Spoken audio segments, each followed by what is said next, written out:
ఒక్క మాటతో మనసులు గెలుచుకోవచ్చు. అదే ఒక్క మాటతో యుద్ధాలు సృష్టించవచ్చు. జీవితంలో అన్ని రంగాల్లో రాణించాలంటే మాటను అద్భుతంగా ఉపయోగించడం వల్లే మహా అద్భుతంగా అన్ని రంగాల్లో రాణిస్తారని సైంటిఫిక్గా కూడా ప్రూవ్ అయింది. తన జీవితంలో మాటలనే ఆయుధాలుగా మలుచుకొని అత్యున్నత స్థానంలో రాణిస్తున్న ఒక రాజకీయ నాయకుని బయోగ్రఫీ ఇది. ఒక్కో సభలో ఒక్కో తీరుగా మాట్లాడుతూ ప్రజల్ని మెప్పించి ప్రజాక్షేత్రంలో పాలక పక్షాన్ని గడగడలాడించిన ఓ రాజకీయ నాయకుని చరిత్ర ఇది. తన మాటలనే ఆయుధాలుగా మలుచుకుని తెలంగాణ రాష్ట్రాన్ని అంతా తిరిగి ప్రజాక్షేత్రంలో పాలకపక్షం చేస్తున్న దురాగతాలను ప్రజలకు తెలియజేస్తూ 2 సంవత్సరాల్లోనే కాంగ్రెస్ పార్టీలోకి వచ్చిన 2 సంవత్సరాల్లోనే ముఖ్యమంత్రి పీఠాన్ని ఎక్కిన యనుమల రేవంత్ రెడ్డి బయోగ్రఫీ ఇది. 3 రంగుల జెండా బట్టి సింగమోలే కదిలినాడు ఒక్కరో కాంగ్రెస్ సూర్యుడు మన రేవంత్ అన్న నిగ్గదీసి అడిగే మునగాడు.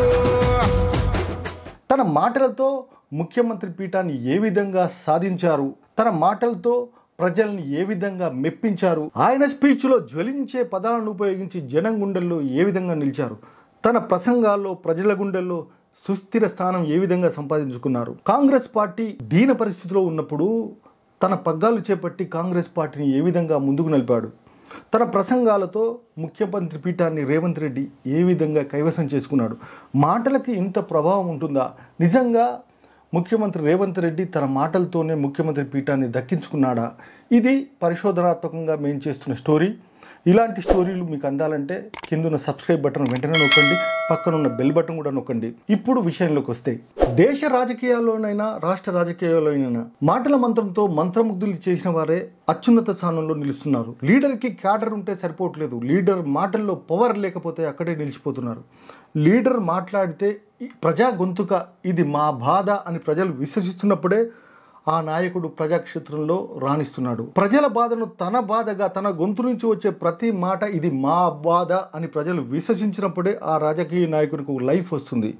ఈ విధంగా ప్రతి నాయకుడు తన మాటలతోనే అద్భుతంగా రాణిస్తున్నారు, అద్భుతంగా హిస్టరీని క్రియేట్ చేస్తున్నారు. భారతదేశ స్వాతంత్ర చరిత్రలో ఉర్రూతల గురించి యువతను ముందుంటి నడిపిన మహాత్మా గాంధీ, ఆయన చేసిన ప్రసంగాలు, క్విట్ ఇండియా ఉద్యమం, ఉప్పు సత్యాగ్రహం లాంటి ఉద్యమంలో దేశం కోసం ఆయన చేసిన ప్రసంగాలు ప్రజల చేత స్వాతంత్రోద్యమంలో పాల్గొనేటట్టు చేశారు. జవహర్లాల్ నెహ్రూ చేసిన ప్రసంగాలు, ఇందిరాగాంధీ, రాజీవ్ గాంధీ.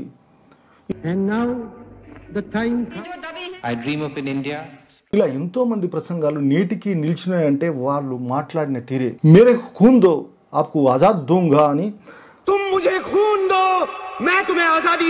నినదించిన సుభాష్ చంద్రబోస్, ఆయన చేసిన ప్రసంగాలు యువతలో ఉర్రూతల గురించి శాశ్వతోద్యమం వైపు పరుగులు తీయించాయి. స్వరాజ్య మేరా జన్మ సిద్ధ అధికార్ హై, స్వాతంత్రం నా జన్మ హక్కు, స్వరాజ్ హమారా జన్మ హక్కు అని నినదించిన బాల గంగాధర్ తిలక్, ఆయన చేసిన ప్రసంగాలు కూడా నేటికి నిల్చున్నాయంటే వాళ్ళు చేసిన ప్రసంగాలు తీరే. వాళ్ళు అత్యుత్తమంగా మాట్లాడి వాళ్ళ ప్రసంగాల్లో ఒక ప్రత్యేకత సాధించుకున్నారు కాబట్టి ఇప్పటికీ వాళ్ళు చేసిన ప్రసంగాలు నేటికి నిల్చున్నాయి. ఎంతోమంది తన మాటల ప్రభావంతో జనంలో నేటికి నిలిచిన వారు ఎంతోమంది. తన మాటల చెలోక్తులతో, కవితలతో బీజేపీ పార్టీకి వెన్నుముకగా నిలిచిన అటల్ బిహారీ వాజ్పేయి స్వల్పమైన పదాలతో, చిన్న పదాలతో ప్రసంగాలు చేస్తూ సామాన్యులు సైతం మెప్పించిన చాయ్వాలా, గుజరాత్ ముఖ్యమంత్రిగా అటు దేశ ప్రధానిగా రాణించిన నరేంద్ర మోడీ బీజేపీ పార్టీకి నేటికి కూడా వెన్నుముకగా నిలుస్తున్నాడంటే తన మాటల ప్రభావమే. तीसरी बार सरकार बननी तय है.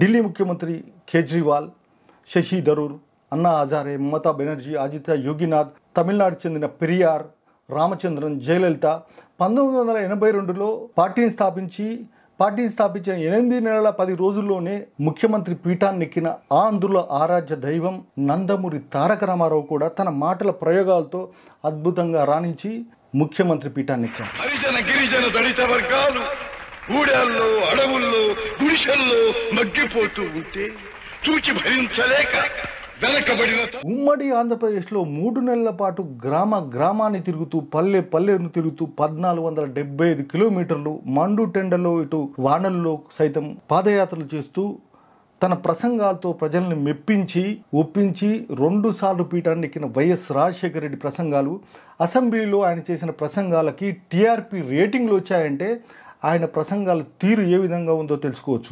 చెల్లెళ్ళ కళ్ళల్లో కన్నీరుకుతోంది.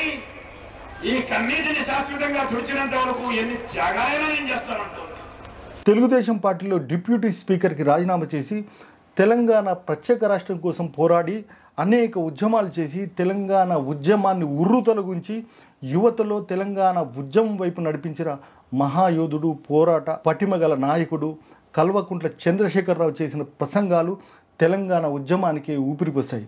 సాధ్యమవుతుందా? ఇంకా భవిష్యత్తులో కలిసి ఉండగలమా? వర్టికల్ గా డివిజన్ వచ్చేసింది, మానసికంగా ఎప్పుడో విడిపోయింది ఆంధ్ర తెలంగాణ. అదేవిధంగా మైనార్టీ హక్కుల కోసం ఏర్పడిన ఏఐఎంఐఎం సలావుద్దీన్ ఓవైసీ కుమారుడు అసవుద్దీన్ ఓవైసీ మైనార్టీ హక్కుల కోసం చేస్తున్న పోరాటంలో ఆయన చేస్తున్న ప్రసంగాలు మైనార్టీలందరినీ మెప్పిస్తున్నాయి, ఒప్పిస్తున్నాయి. ఈ విధంగా ఎంతోమంది నాయకులు తన మాటలతోనే ప్రజాక్షేత్రంలో నిలిచి నేటికి వారి ప్రసంగాలు నిలిచి ఉన్నాయంటే వాళ్ళు చేస్తున్న ప్రసంగాలు మాత్రమే. రాజకీయ నాయకుడు ఉన్నతంగా ఎదగాలంటే మాటల్లో పవర్ ఉండాలి, మాటల్లో పంచ్ ఉండాలి. ఈ రాజకీయ నాయకులంతా ప్రసంగించేటప్పుడు ప్రజల జీవితంలోకి చొచ్చుకుపోయి ప్రజల జీవితంలోకి వచ్చి మాట్లాడుతుండేవారు. అదేవిధంగా వాళ్ళు మాట్లాడితే ఇది ప్రజల గొంతుగా అనిపించేటట్టు మాట్లాడుతున్నారు కాబట్టి నేటికి వారు అత్యున్నత స్థానంలో నిలిచిపోతున్నారు. రాజకీయంలో చాలామంది అనుకుంటుంటారు మనీ ముఖ్యం, క్యాడర్ ముఖ్యం అని. ఈ రెండింటికన్నా అతి ముఖ్యమైనది మాట. మాట తీరులో పదునుంటే, మాట తీరులో విషయం ఉంటే ప్రతి ఒక్కరు కూడా రాజకీయంలో రాణించవచ్చు. ఆ మాటలో అత్యున్నతమైన ప్రభావం ఉంటేనే రాజకీయంలో అత్యున్నత స్థానంలో రాణించగలరు. వచ్చిన ప్రతి అవకాశాన్ని సద్వినియోగం చేసుకుని ప్రతి అడుగులో తనదైన ముద్ర వేసి రాణించిన వాడు యనుమల రేవంత్ రెడ్డి. ఇక ఆయన స్టోరీకి వస్తే మహబూబ్నగర్ జిల్లా ఒంగూరు మండలం కొండారెడ్డిపల్లిలో 1969 నవంబర్ 8న రేవంత్ రెడ్డి జన్మించారు. తండ్రి నరసింహారెడ్డి, తల్లి రామచంద్రమ్మ. వీరికి 7 అన్నదమ్ములు, ఒక చెల్లె. వీరిది సామాన్యమైన మధ్యతరగతి కుటుంబం. వీళ్ళ తల్లిదండ్రులు వ్యవసాయం చేసుకుంటూ కొండారెడ్డిపల్లిలో బతుకు గడిపేవారు. రేవంత్ రెడ్డి కొండారెడ్డిపల్లిలోనే ప్రాథమిక విద్యాభ్యాసం చేశాడు. అదేవిధంగా 10వ తరగతి వరకు కూడా కొండారెడ్డిపల్లిలోనే చదువుకున్నాడు. ఆ తర్వాత ఇంటర్మీడియట్ ఒక ప్రైవేట్ పాఠశాలలో కొండారెడ్డిపల్లిలోనే పూర్తి చేశాడు. డిగ్రీ చదువుకోవడానికి హైదరాబాద్కు వచ్చి ఉస్మానియా యూనివర్సిటీకి అనుబంధమైన ఏబీ కాలేజీలో చేరాడు. అక్కడే ఫైన్ ఆర్ట్స్లో చేరి BA కూడా పూర్తి చేశారు రేవంత్ రెడ్డి. రేవంత్ రెడ్డి డిగ్రీ చదువుతున్నప్పుడే రాజకీయాల్లోకి ఆకర్షితుడయ్యాడు. తన విద్యార్థి దశలోని ABVPలో చేరి విద్యార్థి నాయకుడిగా సేవలందించాడు. గ్రామం నుంచి వచ్చిన అనేక మంది విద్యార్థుల సమస్యలు పరిష్కరిస్తూ గ్రామం నుంచి వచ్చిన విద్యార్థులకు హాస్టల్ సదుపాయాలు కానీ కాలేజీలో ఉన్న సమస్యలు కానీ తీరుస్తూ విద్యార్థి నాయకుడిగా ఎదిగాడు. 1990లో డిగ్రీ చదువు పూర్తి చేసిన తర్వాత పెయింటర్గా తన కెరీర్ని ప్రారంభించాడు రేవంత్ రెడ్డి. పెయింటర్గా మంచి గుర్తింపు సాధించాడు రేవంత్ రెడ్డి. ఈ పెయింటింగ్ చేస్తూనే హైదరాబాద్లో చిక్కట్పల్లిలో ఓ ప్రింటింగ్ ప్రెస్ను ప్రారంభించాడు. ఎందుకంటే ఇటు 2 వైపులా పనిచేసుకుంటూ ఆర్థికంగా స్థిరపడాలని, గుర్తింపు పొందాలని చిన్నప్పటి నుంచి రేవంత్ రెడ్డికి ఒక లక్ష్యం. అదేవిధంగా అందుకోసమే చిక్కట్పల్లిలో ఒక ప్రింటింగ్ ప్రెస్ని ఏర్పాటు చేశాడు. ఆ ప్రింటింగ్ ప్రెస్ కూడా అచిరకాలంలోనే మంచి గుర్తింపు చెందింది. చాలా పనులు చేస్తూ ప్రభుత్వ పనులు చేసుకుంటూ ఆయన ఆ ప్రింటింగ్ ప్రెస్ని కొనసాగించాడు. ఆ ప్రింటింగ్ ప్రెస్లో కూడా లాభాలు ఆర్జించాడు. ఆ సమయంలోనే రియల్ ఎస్టేట్ బిజినెస్ ఊపందుకోవడంతో తన అన్నతో కలిసి రియల్ ఎస్టేట్ బిజినెస్ ప్రారంభించాడు రేవంత్ రెడ్డి. రియల్ ఎస్టేట్ బిజినెస్లో కూడా బాగా రాణించడంతో ఆర్థికంగా స్థిరపడ్డాడు రేవంత్ రెడ్డి. ఆర్థికంగా స్థిరపడిన తర్వాత తన పుట్టిన ఊరుకు కొండారెడ్డిపల్లికి ఏదైనా చేయాలని సంకల్పంతో స్నేహితులతో కలిసి సేవా కార్యక్రమాలు ప్రారంభించాడు. ఎవరైనా ఇబ్బందులు ఉంటే ఆ విద్యార్థులకి చేయూతనిచ్చేవాడు. అనాథ పిల్లలకి ఆదుకునేవాడు. వైద్య ఖర్చులతో ఎవరైనా ఇబ్బందులు పడుతుంటే వైద్య ఖర్చులు అందించేవాడు. కొండారెడ్డిపల్లితో పాటుగా తన మండలంలో కూడా ఎవరైనా ఇబ్బందులు ఉంటే, ఆర్థిక పరిస్థితుల్లో ఉంటే వారిని ఆదుకొని ముందు నడిచేవాడు. ఈ విధంగా ఒక ప్రత్యేకమైన గుర్తింపు పొందాలని రేవంత్ రెడ్డికి విద్యార్థి దశ నుంచే ఉంది. దీంతో అనేక మంది స్నేహితులు కూడా సంపాదించుకున్నాడు. కొండారెడ్డిపల్లిలో మంచి గుర్తింపు పొందాడు రేవంత్ రెడ్డి. ఈ తరుణంలోనే రేవంత్ రెడ్డి కాంగ్రెస్ నాయకుడు జైపాల్ రెడ్డి తమ్ముని కూతురు గీతారెడ్డిని ప్రేమించి 1992 మేలో వివాహం చేసుకున్నాడు. గీతారెడ్డి పెదనాన్న జైపాల్ రెడ్డి కేంద్ర మంత్రిగా కాంగ్రెస్లో మంచి పొజిషన్లో ఉన్నారు. ఈ తరుణంలో క్రియాశీలక రాజకీయంలోకి రావాలని రేవంత్ రెడ్డికి తపనగా ఉండేది. ఆ సమయంలో తన మామ ప్రాతినిధ్యం వహిస్తున్న కాంగ్రెస్ పార్టీలోకి రావాలా, తను అభిమానించే టీడీపీ పార్టీలోకి రావాలని రేవంత్ రెడ్డి తర్జన భర్జన పడ్డాడు. ఈ సమయంలో టీడీపీ పార్టీలో ఉన్న కల్వకుంట్ల చంద్రశేఖరరావు, కేసీఆర్ తన డిప్యూటీ స్పీకర్కి రాజీనామా చేసి ఉద్యమ పార్టీని స్థాపించాడు. ఆ తర్వాత 2001, 2002లో రేవంత్ రెడ్డి టీఆర్ఎస్ పార్టీలో చేరారు. ఆ తర్వాత తెలంగాణ ఉద్యమంలో కీలకంగా పనిచేశాడు రేవంత్ రెడ్డి. ఉద్యమ నాయకుడు కేసీఆర్ ఇచ్చిన ప్రతి మాటను ఆదర్శంగా తీసుకుని తెలంగాణ ఉద్యమంలో కీలకంగా పనిచేశాడు రేవంత్ రెడ్డి. ఆ తర్వాత 2001 ఎన్నికల్లో టీఆర్ఎస్ పార్టీ కాంగ్రెస్ పార్టీ కూటమిగా ఏర్పడింది. ఈ కూటమి టికెట్లో భాగంగా ఈ టికెట్ కాంగ్రెస్ అభ్యర్థి కృష్ణారెడ్డికి వెళ్ళిపోయింది. దీంతో టికెట్ ఆశించిన రేవంత్ రెడ్డి తీవ్ర నిరాశకు గురయ్యాడు. పార్టీలో ప్రతి ఒక్కటి కామన్గా ఉంటుందని, ఇలాంటివి జరుగుతాయని కూల్గా ముందుకు సాగిపోయాడు. కాలచక్రం గిర్రునా తిరిగింది. 2006 సంవత్సరం స్థానిక ఎన్నికలు రావడంతో జెడ్పీటీసీగా తన పోటీలో ఉండాలని అనుకున్నాడు రేవంత్ రెడ్డి. జెడ్పీటీసీగా తనకు టికెట్ ఇవ్వాలని టీఆర్ఎస్ పార్టీని ఆశించాడు రేవంత్ రెడ్డి. ఈ టికెట్ కూడా రేవంత్ రెడ్డికి ఇవ్వకపోవడంతో తీవ్ర నిరాశకు గురయ్యాడు రేవంత్ రెడ్డి. ఏది ఏమైనా ఈ ఎన్నికల్లో నిలబడాలని నిశ్చయించుకున్నాడు రేవంత్ రెడ్డి. స్నేహితులతో కలిసి చర్చించుకున్నాడు. మిడ్జల్ మండలంలో ఇండిపెండెంట్ అభ్యర్థిగా జెడ్పీటీసీగా పోటీలో నిలబడ్డాడు రేవంత్ రెడ్డి. ఈ మిడ్జల్ మండలంలో 16 రెవెన్యూ గ్రామాలు ఉన్నాయి. TRS party, Congress party, BJP party అభ్యర్థులు కూడా జెడ్పీటీసీ అభ్యర్థులుగా పోటీలో ఉన్నారు. ఇండిపెండెంట్ అభ్యర్థిగా పోటీలో ఉన్న రేవంత్ రెడ్డి ప్రతి గ్రామాన్ని, ప్రతి పల్లెను, ప్రతి ఇంటిని తిరిగాడు. ఈ ఎన్నికల్లో జెడ్పీటీసీగా అఖండ విజయం సాధించాడు రేవంత్ రెడ్డి. ప్రధాన పార్టీలు టీఆర్ఎస్, కాంగ్రెస్, బీజేపీ ఉన్న ఒక ఇండిపెండెంట్ అభ్యర్థిగా విజయం సాధించడం అనేది సామాన్యమైన విషయం కాదు. ఇక్కడ కూడా రేవంత్ రెడ్డి ప్రతి పల్లెల్లో, ప్రతి గ్రామంలో ప్రజాప్రతినిధులను ఒప్పించి, ప్రజలను మెప్పించి వాళ్ళ ఓటును సాధించాడు. జెడ్పీటీసీగా విజయం సాధించాడు. ప్రథమంగా సాధించిన ఈ విజయం కేవలం ఆయన మాటలతోనే సాధ్యమైంది. 2011 సెన్సస్ ప్రకారం మిడ్జల్ మండలంలో 52,352 ఓటర్లు ఉన్నారు. 16 రెవెన్యూ గ్రామాలు ఉన్నాయి. ప్రధాన పార్టీలు ఎంత డబ్బు ప్రవాహాన్ని చూయించినా, డబ్బుకు ఓటర్లను కొనాలని కొనుగోలు చేసినా, ఇక్కడ మాత్రం ఈ ఎన్నికల్లో రేవంత్ రెడ్డి అఖండ విజయం సాధించారు. ప్రజలతో ఆయనకున్న కమిట్మెంట్, ప్రజలకు ఆయనకు ఉన్న ఒక సత్సంబంధం, ఆయన ఇచ్చిన వాగ్దానం నెరవేరుస్తారని ఒక నమ్మకంతోనే ఆయన ఈ గెలుపు సాధించారు. నేను పదే చెప్తున్నాను, కేవలం ఇక్కడ కూడా గెలుపు ఆయన మాటలతోనే సాధ్యమైంది. ఆయన ఇచ్చిన వాగ్దానాలు నెరవేరుస్తారని ప్రజల్లో నమ్మకం కలిగించారు కాబట్టే ఈ విజయం సాధించారు రేవంత్ రెడ్డి. సన్న బియ్యం ఇచ్చినమా లేదా ఆలోచన చేయండి. రేషన్ కార్డు వచ్చిందా లేదా ఆలోచన చేయండి. రైతు రుణమాఫీ జరిగిందా లేదా మీరు చూసుకోండి. ఇందిరమ్మ ఇల్లు కట్టుకుంటురా లేదా మీరు ఆలోచన చేయండి. నాయకుడిని ప్రజలు విశ్వసించినప్పుడే అది ఓటుగా మారుతుంది. ప్రజలు విశ్వసించేటట్టు మాట్లాడినప్పుడే సామాన్యుడు అసామాన్యుడిగా మారి నాయకుడు అవుతాడు. ఈ విషయంలో రేవంత్ రెడ్డి విజయం సాధించారనే చెప్పవచ్చు. ఆ తర్వాత 2007 స్థానిక సంస్థల ఎమ్మెల్సీ ఎన్నికల్లో స్వతంత్ర అభ్యర్థిగా రేవంత్ రెడ్డి పోటీలో నిలబడ్డాడు. ఈ ఎన్నికల్లో స్థానిక సంస్థల ప్రజాప్రతినిధులు, జెడ్పీటీసీలు, ఎంపీటీసీలు, కార్పొరేటర్లు, కౌన్సిలర్లు ఓటు హక్కును వినియోగించుకున్నారు. ఈ ఎన్నికల్లో తన శక్తివంతమైన మాట తీరు, ప్రణాళికలతో రేవంత్ రెడ్డి కాంగ్రెస్ అభ్యర్థి అఖిల రామ్మోహన్ రెడ్డి పైన 82 ఓట్ల మెజార్టీతో అపూర్వ విజయం సాధించారు రేవంత్ రెడ్డి. అధికార పార్టీ అభ్యర్థిని ఓడించి సాధించిన ఈ విజయం అప్పట్లో రాష్ట్రంలో పెను సంచలనంగా మారింది. దీంతో రేవంత్ రెడ్డి పేరు రాష్ట్రంలో అన్ని గ్రామాలకు చేరుకుంది.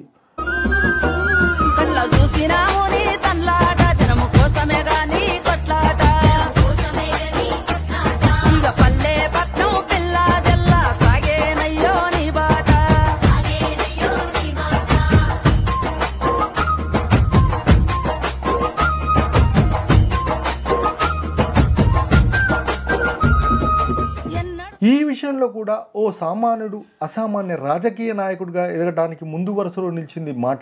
ఇక్కడ కూడా ప్రజాప్రతినిధులను ఒప్పించి, వివిధ రాజకీయ పార్టీలో ఉన్న ప్రజాప్రతినిధులను ఒప్పించి మొప్పించి తన ఓటుగా మలుచుకున్నాడు రేవంత్ రెడ్డి. తన మాటనే ఆయుధంగా మార్చి ఇక్కడ కూడా విజయం సాధించారని రేవంత్ రెడ్డిని అంటుంటారు రాజకీయ విశ్లేషకులు. ఒక మాస్ లీడర్గా మారడానికి ఇక్కడ తన మాట తీరే ఉపయోగపడిందని రేవంత్ రెడ్డిని పొగుడుతుంటారు రాజకీయ విశ్లేషకులు కూడా. పాలమూరు బిడ్డల వలసలు వాళ్ళకు కనిపించవు. వీళ్ళ కష్టాలు తీరాలంటే తెలంగాణ రాష్ట్రం రావాలి అన్నాడు. తెలంగాణ రాష్ట్రం వచ్చినాక, రాష్ట్రం వస్తే సరిపోదు, నన్ను ముఖ్యమంత్రిని చెయ్యండి. స్వతంత్ర అభ్యర్థిగా పోటీలో నిలిచి ఎమ్మెల్సీగా గెలుపొందిన తర్వాత రేవంత్ రెడ్డి ఫాలోయింగ్ అమాంతం పెరిగింది. రాజకీయంలో రేవంత్ రెడ్డి గెలుపు ఒక చర్చనీయాంశంగా మారింది.